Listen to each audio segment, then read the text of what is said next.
Pals for Life. Hey everyone, welcome back to Pals for Life. Pals for Life is weekly radio for anyone who wants to enjoy World of Warcraft with some extra pals. We've got your commentary on news, rumors, and the special segment we like to call The Boss Fight. Today is October 5th, 2014. My name is Wilson, and I'm joined today by Randall. What's up, guys? And Lane. Hello. Nano has had a family emergency, and we're sending him our best wishes. We hope to have him back next week. However, we've got a special guest today. David is someone who has been mentioned as a friend of the show and someone who has played WoW with us since vanilla. We're happy to have him with us today. How are you, David? What's up, fellas? Woo! Glad to be here. We're super excited to have him today. So let's jump right into this. Our Spellbreaker topic today is a Lords of War behind the scenes. So Lords of War is over. You can find episodes 1 through 5 on the website or anywhere online. But basically, Blizzard has released a behind-the-scenes video of, the making of and kind of the reasons why the series was made. So a lot of fun stuff in there. Randall, you want to hit it off about this? Because I know you had a lot to say about it. Oh, yeah, sure. Lords of War video, it gave me a lot of insight of how it all came to be.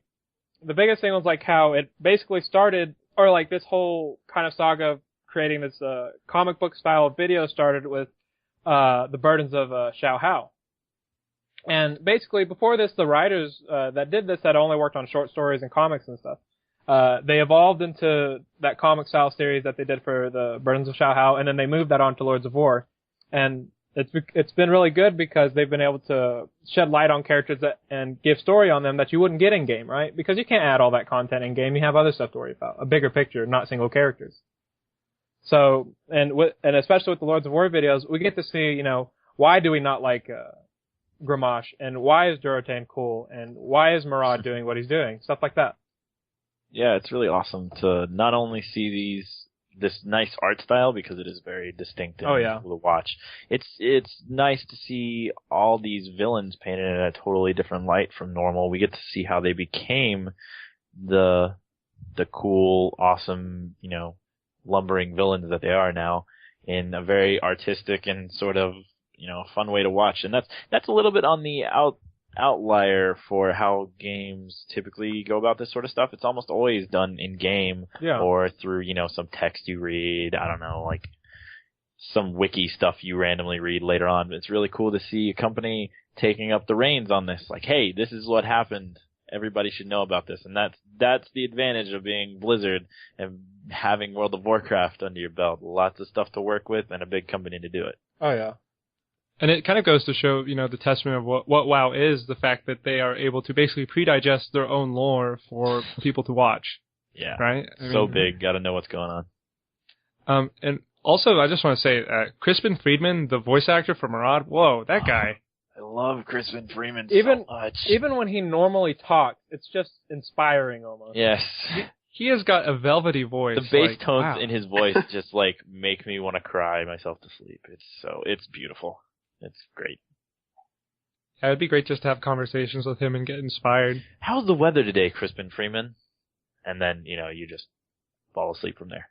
Yeah. In a good way. But the interesting thing is, the original idea they had for Lords of War was to do 2 different videos with Yerl, which is a Draenor. She's another big part of the lore, and also Durotan, and kind of play up both of those. And then basically somewhere along the line, they decided that it made a lot more sense and that this was a great opportunity to show off, all the bosses you're going to be fighting and kind of build them up in a way that maybe they would not have been able to in the game.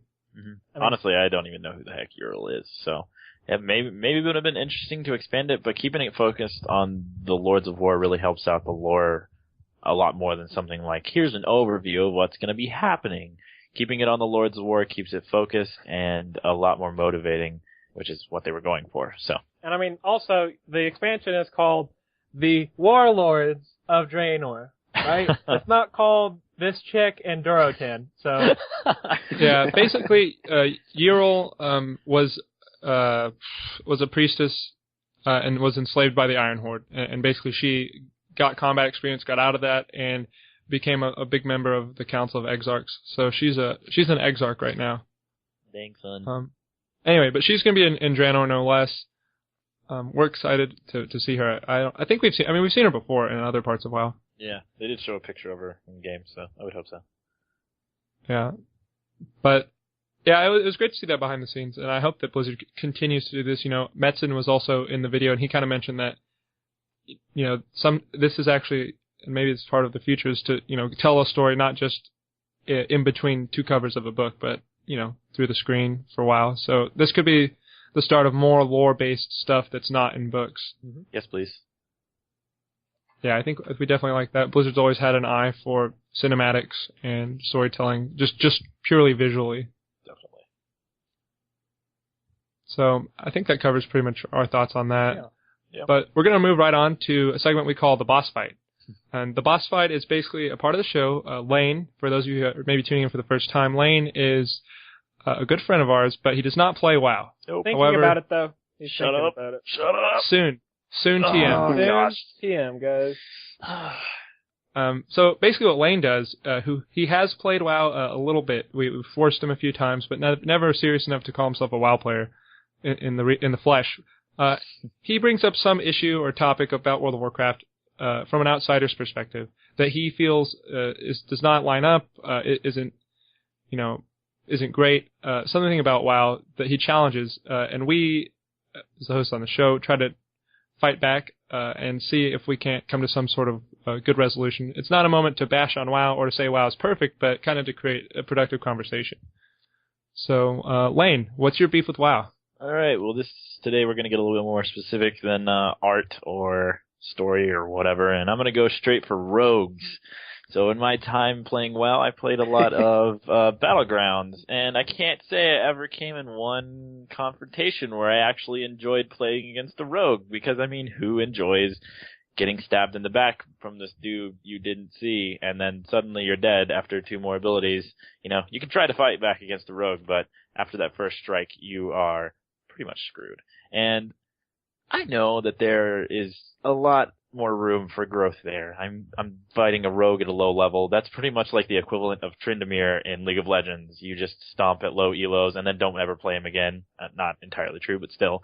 It's a low level thing. It's something that can really take advantage of someone who doesn't know what's going on. But I personally dislike when games kind of ignore that part of the design.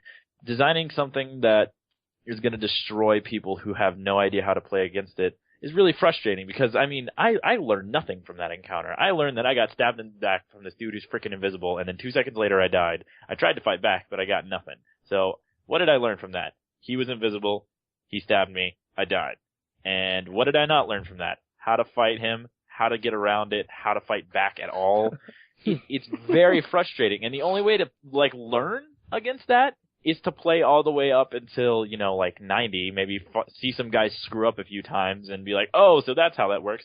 Or you can go play Rogue. And I didn't care enough about WoW to go play Rogue. I kind of just wanted to play my Paladin. So, very annoying that I can't learn how to play against something in this game like that. And I can see how that might have been a slight oversight by Blizzard, because, it's a really big game, and Battlegrounds are not entirely tacked on, but at the point I played in, they were, they're not as focused as they are now. And you're playing on this big battlefield with a lot of people. You can't really balance everything to the T, as, I know you guys agree with at least a little bit, that balance isn't always the best. So I don't like rogues because they're not fun to play against, and I hate that crap. Okay, so I play a rogue, right? Okay. Of course you do. And, I was about to go ham right now, but actually, David played a rogue too, and I was going to give him a chance to speak to him about it. So, Dave, do you have an opinion on that, and maybe how, Lane's just being a little crybaby about it? I don't know, whatever. Well, I have to agree with Lane in some aspects that, yes, rogues are cheap. I've been playing WoW pretty constantly now since midway through vanilla. And I'll say this, rogues are, they are pretty cheap. They're masters of escaping.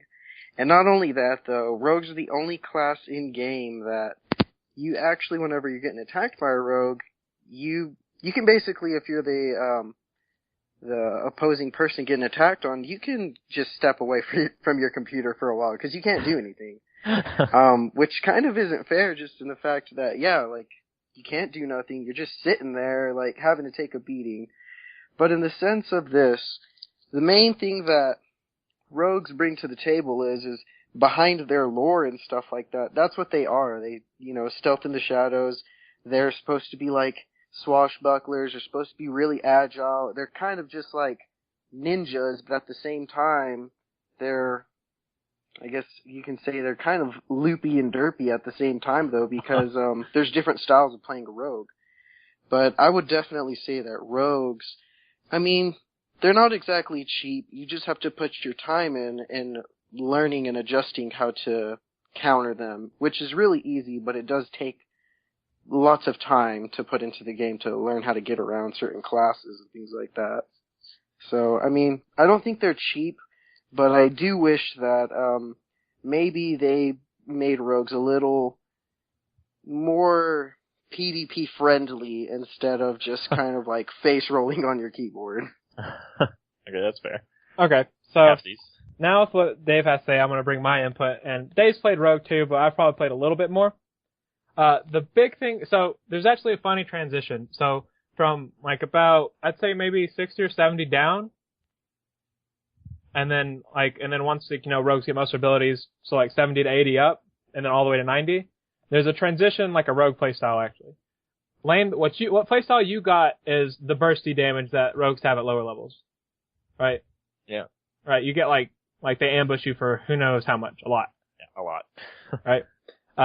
But once you get to higher levels, they actually stop doing so much damage, and they just start stun locking you to death. Lovely. So would I hate them as much at higher levels? That's the real question. Maybe. But the thing is that, at least like in my honest opinion, and if you look at if you look at all the top competitive arena players and stuff, they're all not rogues, by the way. Yeah, I figured. So there's something there about that. I think the problem with rogues right now lies in the fact that Blizzard's like maybe tried to go too hard on the lore, like in that like trying to be too stealthy aspect type thing, almost, and that led to them like they have this thing called subterfuge right now, and the way it works is basically when you start hitting somebody, you don't come out of stealth immediately. So there's a point when someone's invisibly attacking you, right? Oh, that sounds wonderful. Yeah. Yeah. I mean, there are like certain ways around it, like flare and stuff like that hunters have. But, I think the problem with rogues, isn't that they're not balanced. Cause personally, I think they're probably underpowered if I was gonna put a word on them. Mm-hmm. I think the problem is that even though they're underpowered, they're still not fun to play against. Yeah. If that makes sense. That's fair. Yeah. It's kind of like Teemo. Yeah. I don't know. I all the things I can compare to are mostly League of Legends because I see this game archetype a lot in other games, like the dudes who are stupidly unfun to play against. Yeah. And at lower levels, they just face roll. But later on, when you understand how to play against them, it's a lot easier. And they can still do okay, but it's so much easier to play against them later. And if this is the case, it kind of makes me wonder why they're even in the game, or maybe they just need to rework them all together because they need to have a nice place, right? Yeah. Yeah. Well, in my experience as a hunter, they do still do a lot of damage. Especially maybe it's also because I'm under item level 500, and these rogues are probably tiered out. And there's also a point where Wilson was under 400 almost, I think. Not under 400. Let's be real here. It was pretty close. I don't know. It was not even under 400. It was under 300. I mean, let's put it this way, guys. He was in full greens, but these weren't the level up greens, right? These are the greens you got from questing and stuff. That's true. I did earn those greens pretty handedly. So, I mean, he was just, at the bottom of the barrel, just Well, anyway, yeah, these rogues were shooting fish in a bucket, I guess, because I could still get burned down pretty easily by a rogue. This was also during the fishing tournament, and it made me pretty much lose. I feel like if I hadn't been ganked, I would have definitely won the fishing tournament. So I have a little bit of beef with rogues too, but for external reasons that we probably shouldn't talk about right now. All right. I think that the rogue is an archetype that's existed in fantasy for a long time, so you got to have it in World of Warcraft, right? You got to have the rogue. Mm-hmm. But they do, just mechanically, just by the virtue of how stealth works, I mean, there's almost no way around that being a little bit upsetting. Can I just go out here and say that stealth is game-breaking. Such a crappy mechanic most of the time? It's really rare to see a game where, stealth is handled in a way that isn't really frustrating to deal with. And I guess it shows here. I mean, I imagine that most classes have a way to deal with stealth, but I can't even think of how, that works inside the game. But anyway, stealth annoys the crap out of me. Anyway, what were we saying? I think that the stun lock aspect is something that also probably bothers you more than anything else. Not being able to control your character while somebody is poking you in the ribs, right? Getting shanked. Yeah. I think that's a natural reaction, but I'm sure it's fun, when you're playing rogues, stun locking someone, right? They're probably having a lot of fun. Yes. So, yeah, there's a trade-off there, for sure. And I don't know if it's bad that you're getting mad being screwed over, but you do have ways out, right? There's different mechanics and abilities that you have, trinkets to get out of a stun lock, and once you break that up, you can manage a rogue. Mm-hmm. Oh, but yeah, you do have easily. to learn that. Yeah. You do have to learn that. Yeah. So yeah, but that's with any class, right? Like if when a mage starts going off on you, you have to figure out how to disrupt his combo or what have you. And then, when a druid goes on you, or you go on to a druid, you just remember that he's a druid and you stop attacking him and you leave. Oh yeah, head out of town. But I guess ultimately not hunters, good God. Druids are just the most frustrating thing to play against because they have the same, not necessarily the same, but they have counterplay elements. They're just a little bit harder to get to and understand. And that ultimately drove me away from playing PvP a lot because... Did you mean rogues? Did you mean to say rogues? What did I say? Druids? Yeah, Druids. I meant rogues. I'd been doing that. I would have agreed with you 100% on that. That changes everything. Well, at my level, druids are just kind of like, another class on the field, nothing crazy, but, rogues just... Yeah, I do think they're low-level unfriendly, though.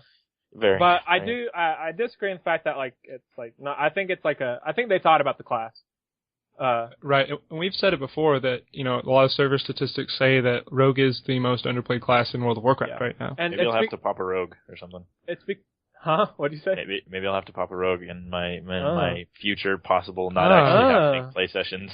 But, Return to WoW. I mean, while, Rogues just look like you're just face rolling, there's they have some of the hardest cooldowns and stuff to keep up and, pay attention to. I mean, there's different kinds of openers and, all kinds of things you have to, pay attention to for each kind of class. And it's a lot more to do than, a warrior. A warrior, you literally just, face roll. And you Blade Storm, and you just sit there and, deal the same amount of damage a rogue does, except to 6 different people. So you literally just smash your face into the keyboard and you win the game, right?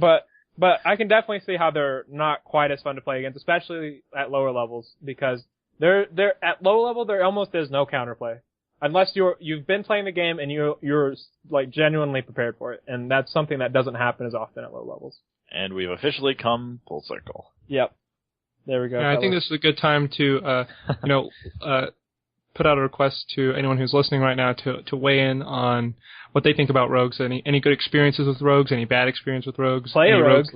Anyone listening that plays rogue? Yeah, so we'd like to get some insight from you. Yeah. Oh, there are. So that'll leave it for the... So we're going to go ahead and switch sections here to Tavern Talk. This is basically news and rumors heard from all over. And we've got some interesting stuff here for you guys. So there was a really nice Polygon article that went out. Not very long, just a little blurb. But basically Blizzard's looking at ways to bring WoW into esports. So obviously you've probably heard of Hearthstone, which has been pretty much an explosion in esports as of late. The card game. Got millions and millions of players playing that game. Everybody's watching it on Twitch streams, and there are tournaments happening every weekend. But here's 10-year-old WoW bumbling around the corner, and with the cane. With the cane, and 3v3 Arena is kind of hard to watch if you think about it. I mean, not many people are really down to watch arenas. I mean, at BlizzCons, doing live raids have been kind of popular, but that's kind of an insiders crowd thing. Right, I mean, how do you even esports that? Yeah, exactly. People can enjoy Hearthstone and not understand the game, and pick up the game pretty quickly, right? Even if they've never played. Hey, you know what? I'd like to say something then. Maybe that's why Blizzard made Hearthstone, because they were like, hey, World of Warcraft is probably going to be a total flop in the way of readable esports. Let's make something that totally makes sense, like, a card game, and put it out there. Well, StarCraft 2, started esports in a lot of ways, right? Or StarCraft. Just StarCraft. Yeah, Blizzard is definitely one of the godfathers of esports. No matter how much WoW doesn't really contribute to it. So Kim Fan is Blizzard's head of esports, and he basically says there are things that they want to evaluate about World of Warcraft, and he admits that WoW Arena is hard to watch. WoW was obviously created long before esports blew up the way it has now, and basically to him, it's taking a game that was out before all this happened and then figuring out how to enhance it and support it. So they are kind of, having to work from, an existing mold and try to fix that. Uh-huh. Oh, yeah. And so I think the big problem with that, and this may be going off tangent a little bit, I just want to say it real quick, but, as expansions increase, the power creep has evolved, and you can't have a damage increase at the same scale, otherwise things get too easy. And, since damage didn't increase as fast as, power creep did, and same with, abilities and stuff, because people get more abilities and stuff, so they have more CC and more heals and stuff like that. So that got to a point where, people are almost pseudo-invincible sometimes, right? So that's that's why Arena is so hard to watch, because it's literally just people running around each other and throwing stuff. And this is why Randall also hates druids. Yeah, that is exactly what's wrong with that class, so. So, David, have you ever watched any WoW stuff on Twitch, perchance?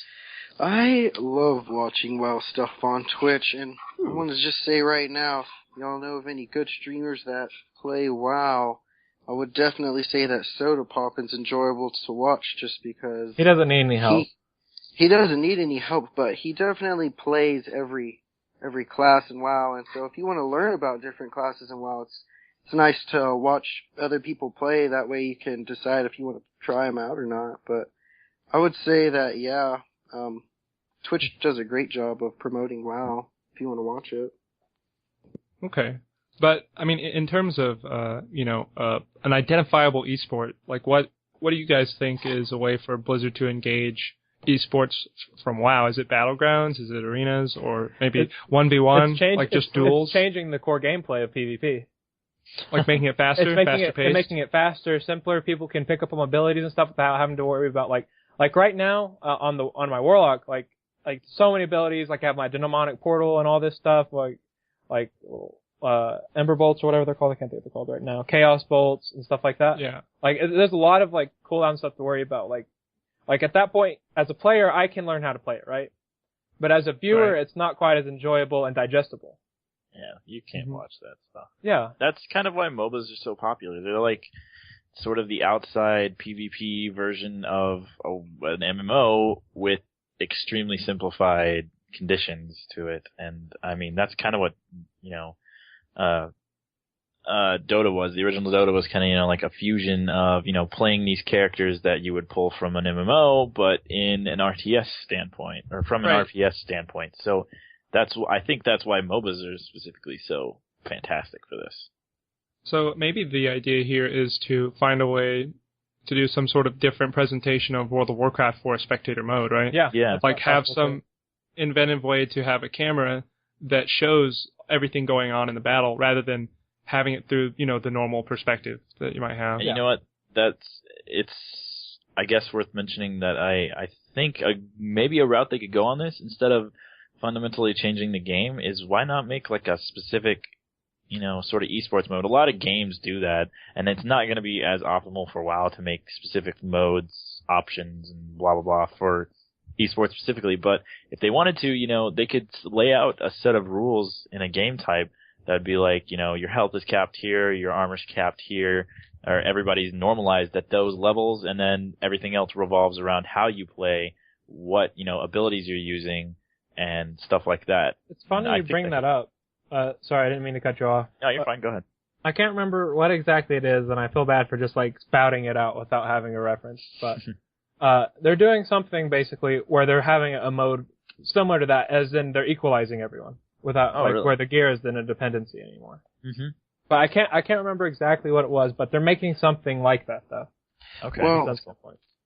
Well, the thing that y'all was talking about that now, they've actually done something like that with Mr. Pandaria expansion. Was they made everybody have the same resilience cap. Oh, so even if you just hit level 90, you still have the same basically resilience cap as somebody who's fully decked out.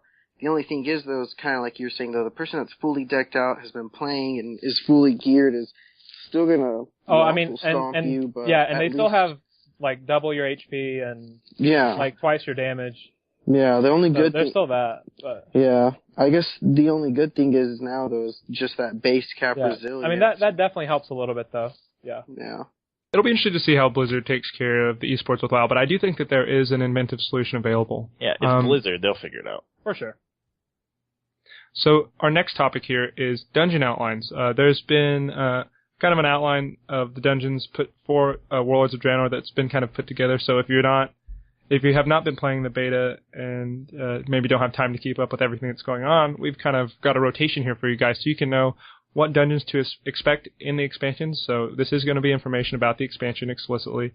And there are basically 8 dungeons that you can have that are spread between 90 and level 100. The first of which is Blood Maw Slag Mines. This is in Frostfire Ridge. It's the first instance that you'll go to in the expansion for levels 90 through 92.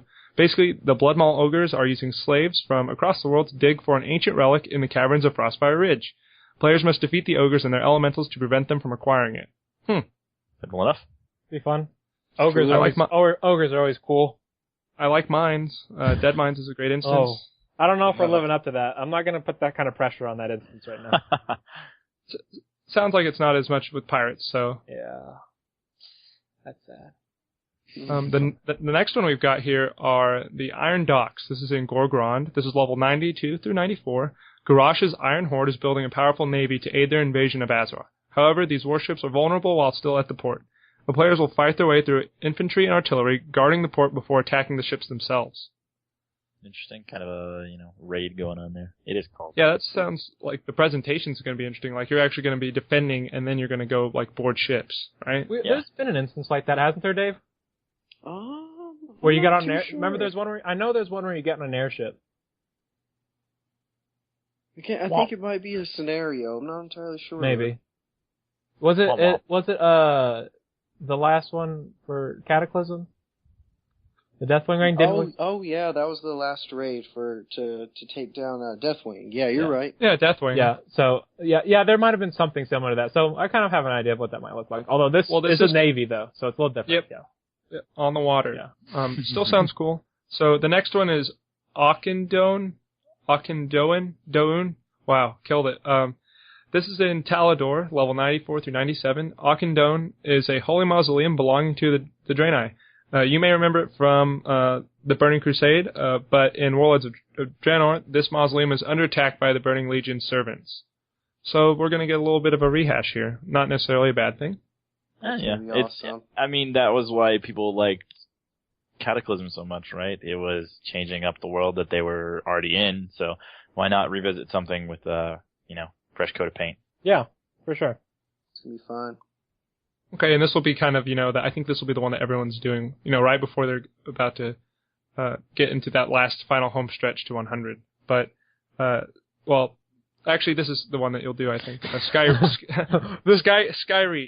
Skyreach takes place in Spires of Iraq. It's levels 97 through 99. This is more of the home stretch instance, but high up in the mountains, the bird-like Arakoa are on the verge of a breakthrough.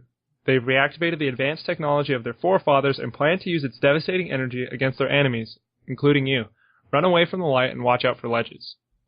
Watch out for ledges. That sounds like it's going to be a pretty fun one. Yeah, just run away and don't get totally destroyed. I mean, that's going to be such a fun instance to play with all of us, including Lane, right? Am I right, you guys? Oh, yeah. Yeah. I just think that a lot of people are going to be falling off ledges. It's such a scary mechanic. Yep. For dynamic. Man. Hopefully they'll bring back Tarok's Quill. That was a pretty cool app. Oh, yeah. I remember what you're talking about now. They could do like a revamped version, maybe. That'd be awesome. Yeah. Yeah, Arakoa are always scheming, I feel like. They're never just nice. They're always up to something, and this is a great example of that. Kind of like rogues. Always up to something. The callback. So once you hit level 100, you're going to have 4 more dungeons to choose from, and the normal versions obviously are going to help you gear up for heroic, which, you can do a heroic version of all 8 of these. So if you really love Akhendon or what have you, you'll be able to do the heroic version later. But Randall's going to let us know about the first one here that you have at level 100. Yeah, so the first one that the first one listed that we're looking at when you hit level 100 is Shadowmoon Burial Grounds. It's in Shadowmoon Valley. It'll be at level 100, like Wilson said. This dungeon will pit players against one of the most infamous characters from Warcraft lore, Ner'zhul. In the normal storyline of WoW, this orc shaman spirit merged with Arthas Menethil to become the Lich King. Fortunately, in this dungeon, you fight him just before he does all that. So, this is going to be a pretty fun one. I think most people haven't seen him, outside of his little glowy eyes inside of Arthas. You know what I mean? So, this will be honestly, pretty cool. I didn't even know that's what Lich King was about, so that's kind of cool. Yeah. He's got the green glowy eyes. Yeah. Yeah, it's going to be fun. So what about this next one? The next one's the Everbloom. Wilson wanted me to talk about this one because I said it looks really weird and stupid. This will be in Gorgrond. It'll be at level 100. The Kirin created a portal between Azeroth and Draenor to assist with the wars against the Iron Horde. However, this outpost has been overtaken by dangerous living plants. The player must stop these creatures from using the Kirin portal to their own ends. How exciting. Plants. Oh, great stuff. Genuinely amazed. I'm just glad that Blizzard's engaging it. I'm sure they're going to find a way to make it I'm sure it'll be fun. cool, but like this, this description is killing me. Dangerous living plants. What if they're like big piranha plants or something like that? There you go. Venus flytraps. Those things are scary. But they're, I don't know, dude. Just like, because have you seen the plants in a while? They walk around and their arms shake. Like, yeah, they look can't stupid. be scared of that. Really interesting skeletal animation there. Yep. I'll get the next one. Yeah, definitely. The next one is Grimrail Depot, and it's in Gorgrond, and it's for level 100, as Wilson said. And this description is, the Iron Horde quickly transport troops and equipment through Draenor with a massive train known as the Grimrail. Today, though, it has a special kind of cargo, a new type of railgun to lay waste to the city of Shadowrath. Ooh, that's a cool name. Players will assault the train to prevent it from reaching its destination. They missed an S right there. Shame on them. Anyway, this one, we have some gameplay of it actually on the show notes if you'd like to check it out. And it looks pretty cool. It's a pretty big train, and I think getting to a railgun in World of Warcraft sounds kind of cool. Yeah. That's going to be awesome. Oh, yeah, dude. It looks sick. Yep. Also, this is a callback to Shattrath City, which was the main city in Burning Crusade, also known as Shatner City. Yeah, it's had a lot of sorry for names. Butchering it. Shatrath. Nope. I mean, people call it William Shatner City, all sorts of stuff. Okay, it's because they're in the middle of the city, you can get beamed up. There it is. That's why they call it that. That's pretty awesome. Okay. That was awesome. I actually didn't know that. That's why they call it that. Yeah. I just thought it just sounded close to William Shatner, so. Oh, beam me up, Scotty. Right there next to what's his name? Actually, I thought this instance sounded so cool that I ended up looking up a video for it that we'll add to the website. And, yeah, it lives up to the hype of this description, so. Yeah, so Lane and Randall both mentioned this walkthrough. We're going to have it. It's a bonus spoiler, so if you don't want to see anything about the game, but you're still listening to this, don't watch it. But feel free to if you're interested. David, do you want to let us know about the 8th dungeon here? Alright, guys. This one right here, they're bringing back some old school stuff. So, this is Upper Blackrock Spire, and it's going to be in Blackrock Mountain. This is going to be a level 100 instance as well. And so, this dungeon is another blast from the past. Upper Blackrock Spire, or as some old players call it, Ubers, is as old as WoW itself. Blizzard has rebuilt it from the ground up for level 100 players. The mountain is now overrun by Iron Horde, setting up a doomsday weapon. Players can fight 3 of the dungeon's 5 bosses in a special level 90 version of Ubers included. Okay, so basically that's being the pre-expansion patch, just to clarify. And you can actually see some gameplay of this on Twitch. A few streamers have played it, and definitely, if you're into old WoW, the revamp is awesome. It looks amazing. Yeah, so it's good to see and hear that Blizzard are trying the Cataclysm approach with stuff. I refer to it as that because, I mean, it's just kind of the revamping the old stuff. People love that in Cataclysm, and it's good to see that they're doing it again a little bit. Well, that's great, and I'm definitely looking forward to Ubers as soon as possible. Maybe Lane can get in on that once we get started a little before the expansion drops. But these won't be the only 8 dungeons in Warlords of Draenor. Blizzard says they're going to add more because one thing they heard from people during Mists of Pandaria is that they missed having new dungeon content later in the expansion. So their plan is to get back to that and add new dungeon content beyond the initial release. Heck, so I heard you guys saying this. I heard Randall saying this on the first episode. Like, God, they haven't dropped a content patch in like forever. So yeah, right. This is gonna they're already learning. Thank God. Yeah, you'll be ready once you start. It looks amazing. I know I'm ready. So our bodies are ready. We're going to switch over to Trade Chat. This is a section of the show where we're here from you guys, but first we're going to pitch our guild. So we have a guild. PFL is the name, and it's live on Emerald Dream on the Alliance side.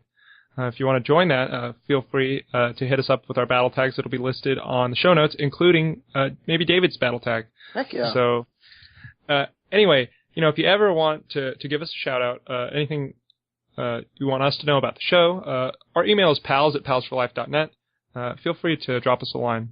But we've got a huge shout-out this week to Alex, a.k.a. Gurjin, Corey, a.k.a. Squishy Fish, and also Trevor, of course. Of course. So Alex actually joined the guild. PFL, happy to have him. And Squishy Fish was generous enough to offer Lane an entire month of WoW on him. So a lot of weight on those shoulders, Lane. So the pressure is on, Lane, for you to get back into the world of Azeroth, either as a paladin or a rogue. Choice is yours. Yeah, the choice is up in the air. Oh, gosh. At this point, I'm going to close out the show. Thanks for the group, and thanks for tuning in this week. Please feel free to shoot us any questions, complaints, or screenshots of your time-lost proto-drake to pals@palsforlife.net. I'm always looking for tips on how to get that thing. And to listen to any of our previous episodes, check out our website, palsforlife.net. And, of course, you can find us on iTunes, Stitcher, and anywhere else podcasts are found. Until next time, this has been Pals for Life. See ya! Work hard, play hard. Shut up, Randall. Oh, God. Is your mic rubbing against your neck or something? I don't think so. It might be rubbing against my beard. Me. Hey, boys. I've achieved the rank of South Sea Shorehand. David, thanks for joining us, dude. Yeah, we appreciate it. We were a man down today. That was a snowball out of my mind. Don't play video games while you're doing this, preferably, if that's what you're doing. I love that song. That's such a good workout song, Randall. Yeah, it is. All right, boys. What's up, fellas? Wow.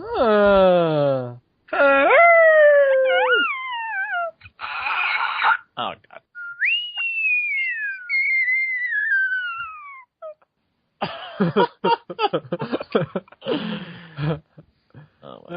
That was kind of hard to do. Oh, Ubers. I came to your website for your sales. Because everything was on sale. And I heard that Lane's playing some WoW. Is this right?